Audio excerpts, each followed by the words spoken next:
5 стихови од Библијата со инструкции за креирање реалност. Библијата не е само книга за историјата и верата, туку и моќен прирачник за креирање на реалност.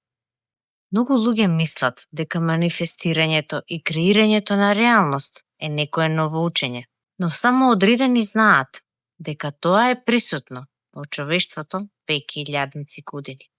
Скоро во сите религиски текстови, Библијата, Куранот, Бхагавад Гита и така натаму, постојат информации, метафизички инструкции и езотерична мудрост која ја разјаснува твојата позиција во универзумот и како ти влијаеш на твојата реалност, односно како ти си директен учесник во креирање на сите настани случувања во твојот живот.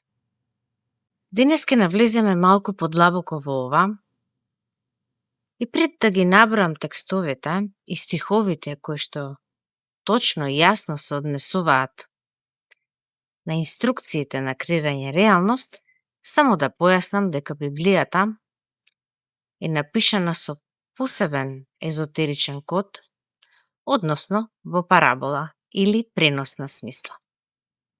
Многу од текстовите се напишани во парабола, а тоа е и нагласено на повеќе места, особено на почетокот на Новиот Завет.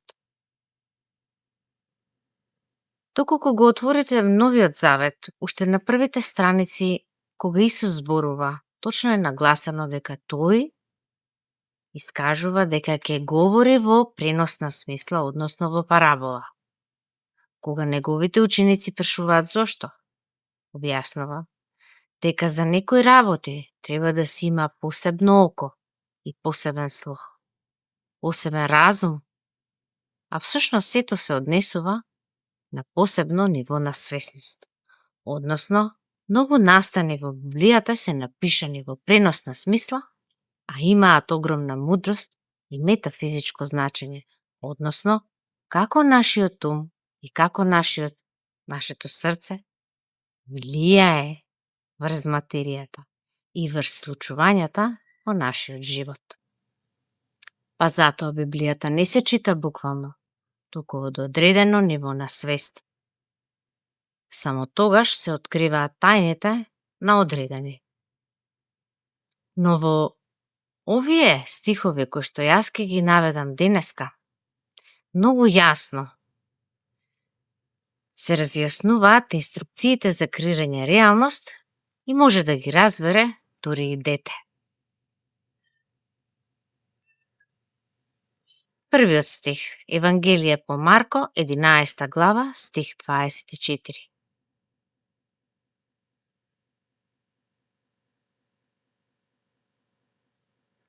Затоа ви велам, се што ќе побарате во молитва, верувајте дека ќе го добиете и ќе ви биде. Се нагласува верувајте дека ќе го добиете. Колку веруваш ти дека можеш да ја креираш твојата реалност? Дали се уште чекаш некој да дојде? Нешто да ти даде или да те повлече во некоја друга реалност? Што навистина сакаш ти и во што веруваш ти? Колку на дневна база поминуваш во грижи и стресови и во очекување на некои непријатности? Па затоа те прашувам, колку веруваш ти во тоа што го сакаш? Сите овие метафизички тајни или она што го работам јас, креирање на реалност, е фактички да освестиме дека сите ние сами се ја креираме реалноста повеќе од несвесно или од подсвесно ниво, отколку од свесно. Некои од вас пишуваат афирмации, дури имаат и vision board. Прават се, но тоа трае некоја минута. Во другиот дел од денот повторно се враќаат во верзијата во која што имаат подсвесно програмирање. Подсвесното програмирање, што повеќе години имаш, толку е потешко да го искорениш. Можеби со одредени случувања или некои искуства, човек ќе почне да се запрашува. Можеби и ќе успее да се види себе си како директен учесник во сите убави, а и неубави моменти од својот живот. Но да се вратиме на стиховите од Библијата. И повторно размисли. Колку пати се откажа од она што го сакаш? Колку долго веруваше дека тоа е лесно остварливо? Дали после првите неколку пречки, кога не идоа потешкотиите, ти обстои? Или се откажа и престана да веруваш во она што го сакаш? Стиховите упатуваат на бескомпромисна верба во она што го сакаме. Многу мина од вас ке речат, јас долго верував, да, долго верувавте, но точните инструкции како ние влијаеме на нашата реалност се наоѓаат фактички одговорите во нашата подсвест. Нашата подсвест е програмирана да гледаме во одредена перцепција или одредена парадигма како светот функционира. Па ако те прашам, што мислиш ти според тебе? Како светот функционира? Кој ќе биде твојот одговор?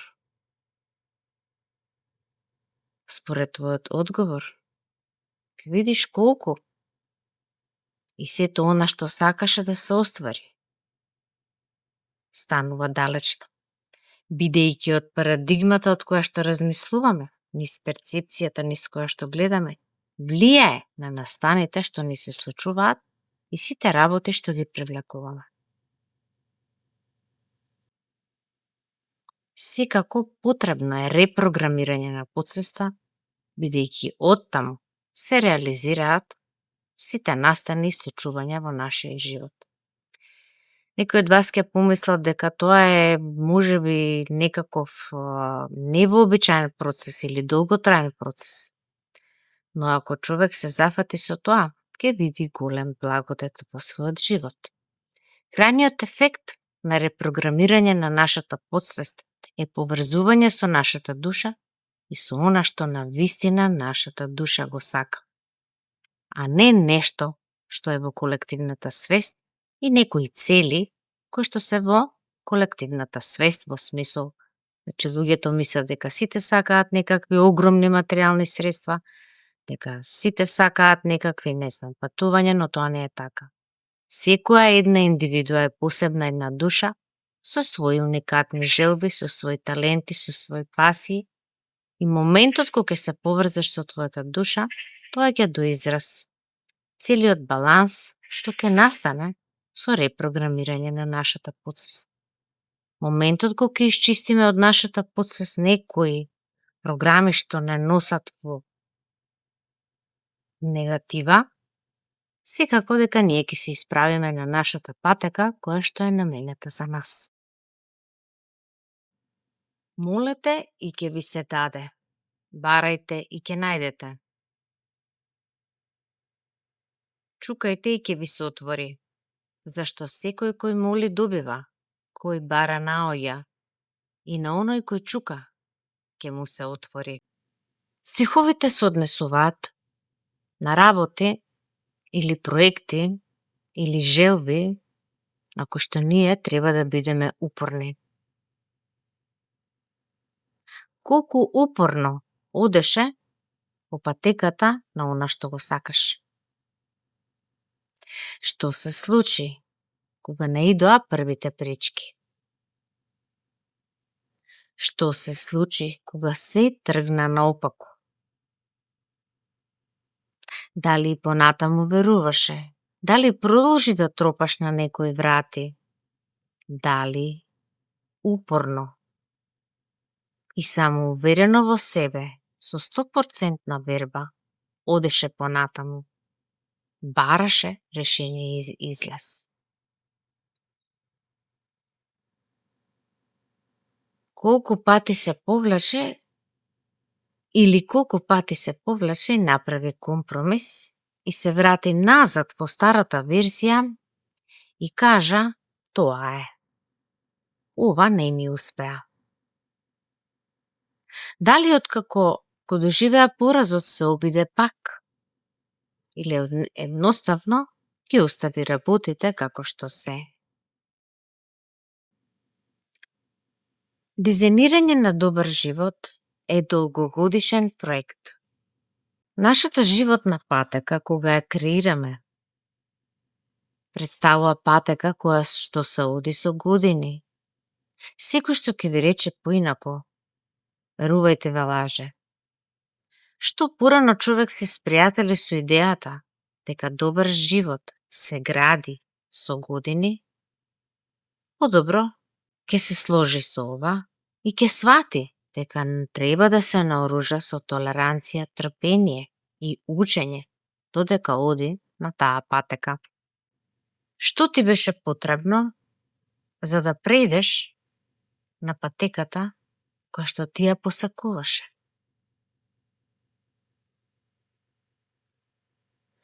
Секако дека на нашите програми, прво што работиме, и јас кога работам со клиентите еден на еден, прво го расчистуваме она што е напластено на умот.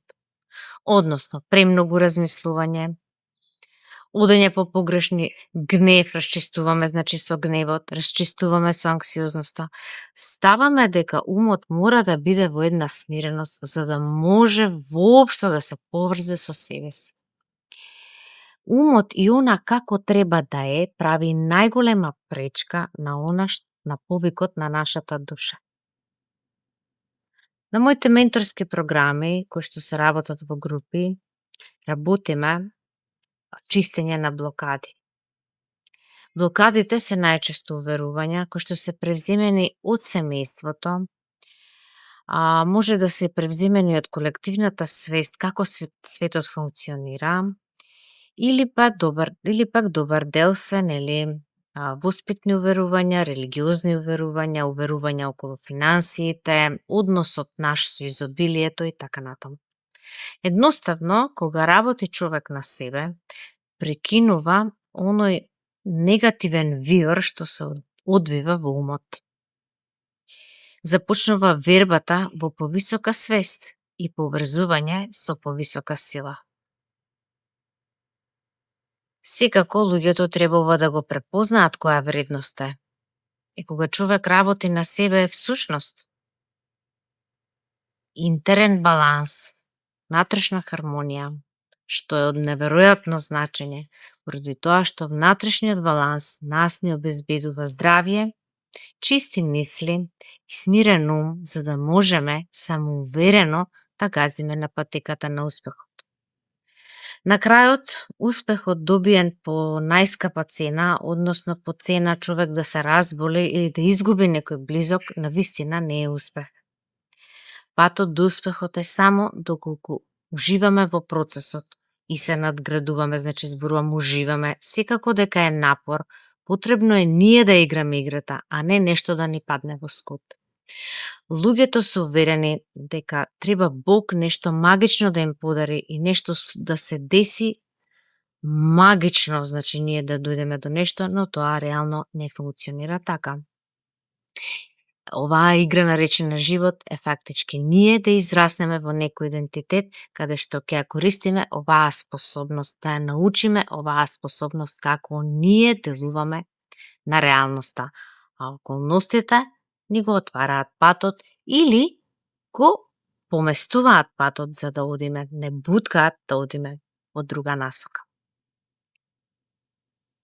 Следните стихови од Библијата се: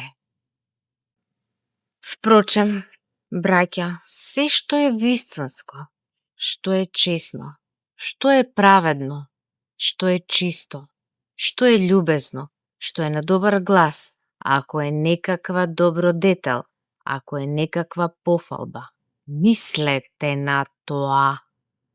Има и извичник. Мислете на тоа. Овие стихови упатуваат на што ние да мислиме. Да мислиме на љубезност, на благодетност, на добродетелство.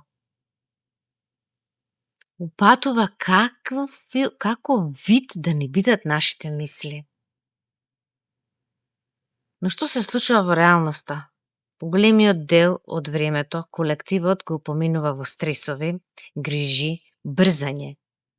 Брзање да се завршат што повеќе обврски, за да имаме некаков резултат. Но многу малку од нас гледаат и ги споредуваат резултатите. Но зошто овие библиски текстови упатуваат на што да мислиме? Зошто толку е дадено на значење со извичник на што ние да мислиме?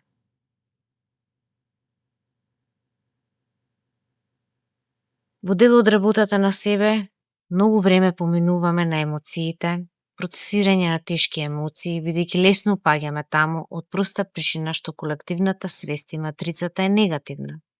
Многу лесно паѓаме во негативност, ако приметите, ако сте забележале, кога ќе се случи негативен настан, сите го тоа прераскажуваат и зборуваат за тоа и постојано зборуваат. Значи, вие кога зборувате, кога имате фокус некаде, имате внимание на тоа.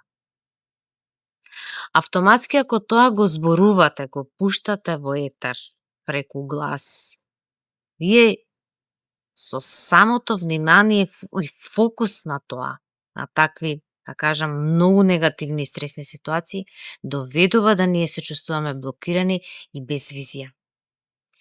Доведува да ние се укочиме и се повлечеме и буквално сме во страв од светот во кој што живееме.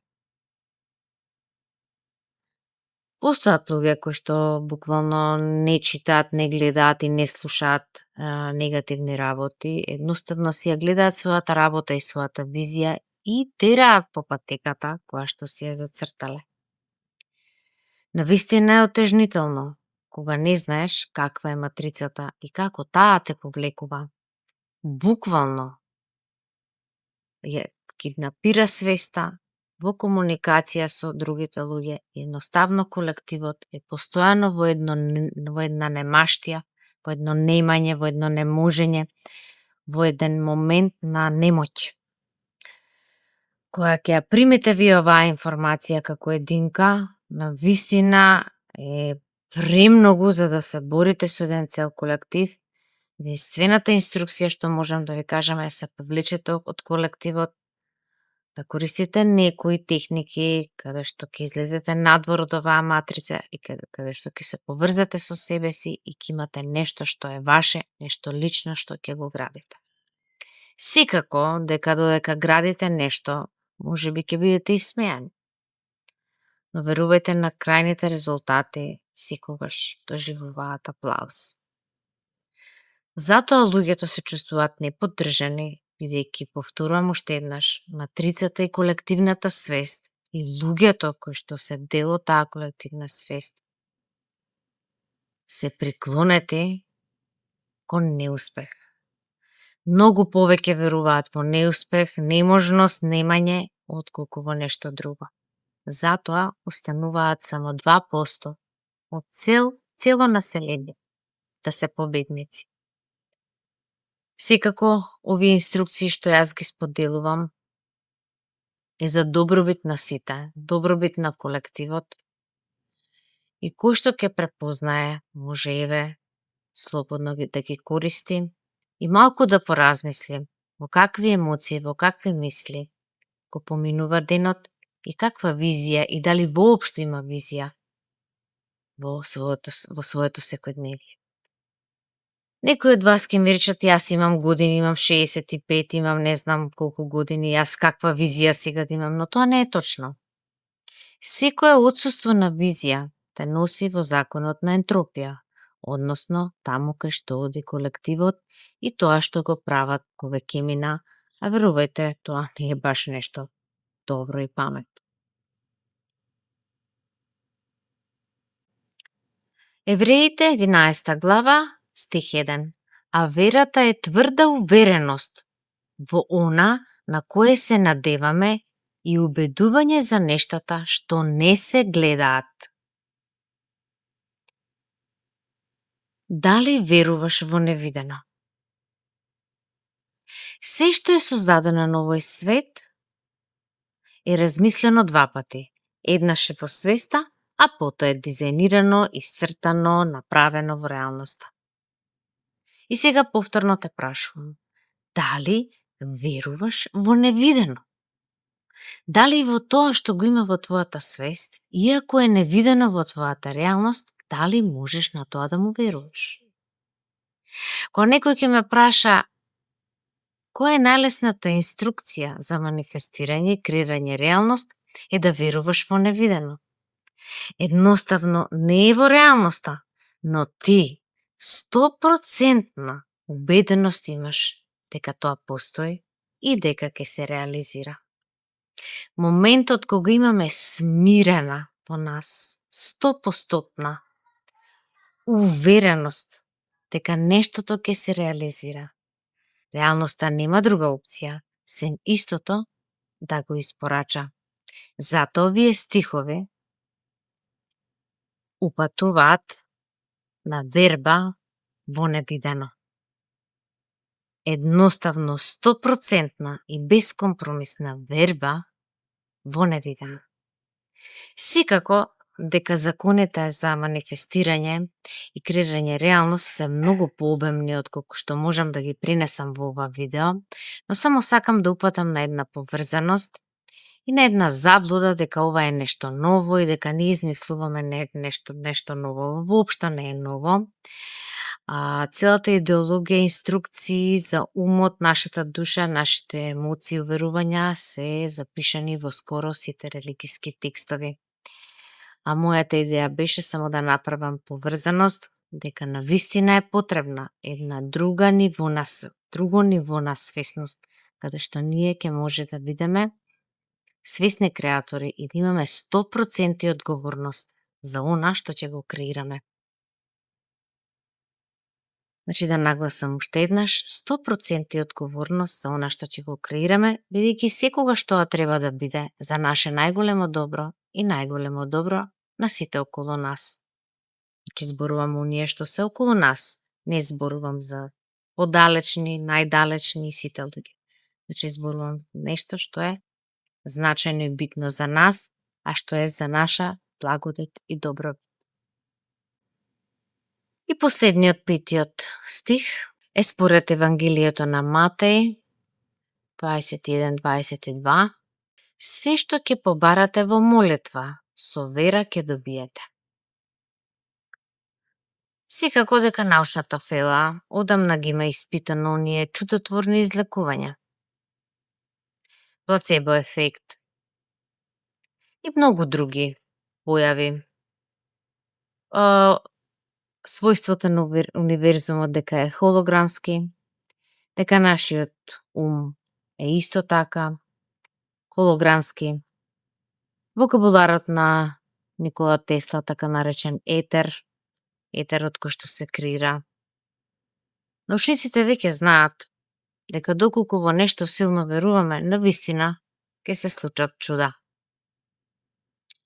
Исто така и овие стихови упатуваат на чудотворни случувања, нешто што воопшто не сме се надевале, едноставно велиме да, навистина чудо се случи. Но на кого му се случуваат овие чуда? Сигурно ја знаете изреката, кој во чуда верува, на него чуда му се случуваат. Значи сите овие изреки, сите овие фрази не се случајни, туку навистина се искуствени. Дури нашиот народ често пати ова знае да го каже. Но секако постојат луѓе кои што ова го исмејуваат, кои што едноставно не веруваат во ова. Тие луѓе често велат: биди реален, тоа не може да се случи. Биди реален, тоа е, не можам ништо да направам со мојот живот. Тоа е реалноста, што можам јас да направам? Едноставно тоа е. станува се неможно.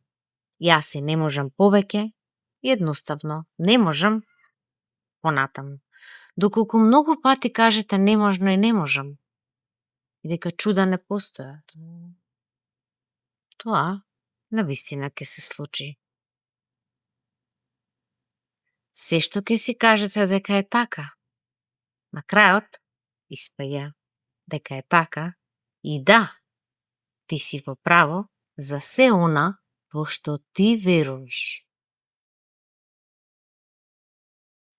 Се надевам дека овие 5 библиски стихови малку ви ја променија перцепцијата за нас како божествени битија, чиј ум и срце влијаат на настаните на реалноста.